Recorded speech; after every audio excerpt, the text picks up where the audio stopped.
how many times has God gotten in your way until you got out of your own way? Meaning, how many times has God orchestrated certain setbacks and chaos until you just realized, this ain't what I need to be doing, this ain't something I need to be a part of, I gotta move around, I gotta get it together, I gotta tighten the fuck up. As I said in a previous video, God gave me so many nudges to write my book, but I just kept putting it off year after year, time after time, occupying my time with other jobs or just side quests. So last year, at the top of the year, I opened my salon. God warned me 3 times before the destruction happened. So the first time was the day I signed my lease. The LA fires had just happened. The second sign was I had put up a lot of decor. I had some wallpaper. I had my TV up, everything, right? I go in one day, all the wallpaper's off the wall. All of it. And I'm just like, oh my God, I spent all this money, all this time. Had to pay somebody to redo it, which was more money, more time, more energy. Not to mention the TV I put up, it was like an old TV that I had for my daughter, because we upgraded her TV. TV was working just fine. Girl, why did I put the TV up, bitch, and it was broke?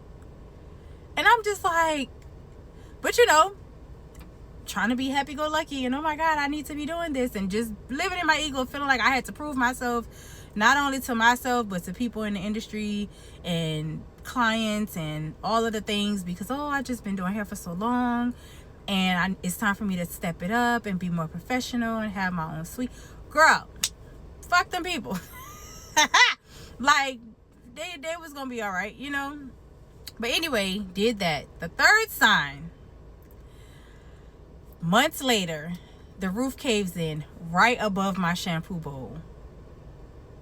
So like a lot of shit was damaged, and I had insurance, so I got compensated really well. But that wasn't the point. Like, God just kept telling me, honey, baby, like, you know what you're doing, and you know the work that you put in this industry, but that does not mean you have to force it. Like, it's time to let it go.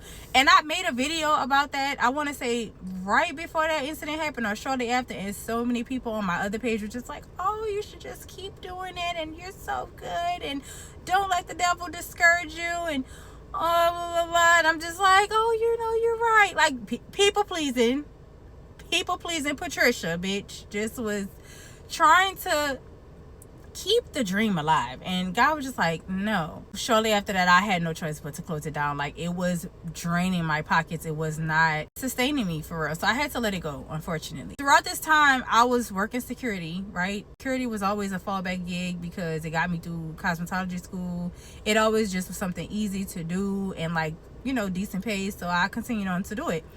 And it was so bad that this year, bro, like, so many things were happening within certain job sites that I was at, and God was just like, this ain't something you need to be doing. Like, I get you need a job, but this ain't what you want. This ain't what you need.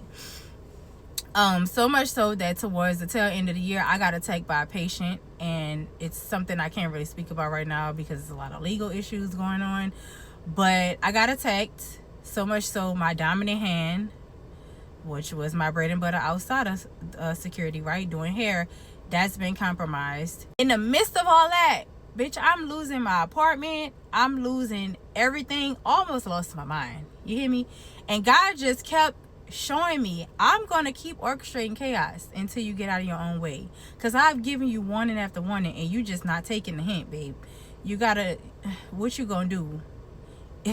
You either gonna get down or lay down, and if you lay down, you gonna stay down. So what's the tea, sister? What you gonna do? And I had to then make up that decision, because within that time I was writing my book, but I was like putting that shit up, procrastinating. I was like, oh, I'll get to it.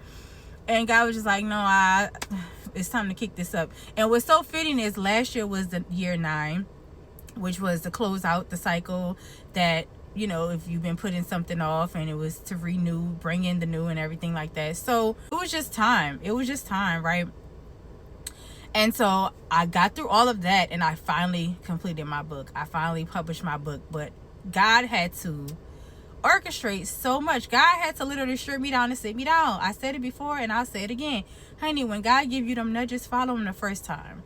God shouldn't have to warn you 2, 3, 4, 5, 6. Sometimes it does take once or twice, but it shouldn't. Like, you need to go with your move, go with that feeling, go with what you know and you feel in your heart, and the messages you hear from God, them nudges. Like, everybody else, you can't listen to what people got to say. Your assignment is your assignment. Your life is your life. We may all have similarities in certain situations that, okay, I know a little bit about this, let me impart that knowledge onto them. But it's like, no, babe, at the end of the day, you have to do what's best for you. And if God tell you to act on something, if God tells you to move on something, listen to God. You see the shirt I got on, trust in the Lord, trust in God, because if you don't, you're gonna pay a hefty price. So ask yourself, how many times has God warned me to get out of my own way? Watch what comes up. Watch what the answers that you receive from that. And it might change your life. It might help you avoid a situation, and you don't want to be in a situation like me, that I had to lose it all to, get it.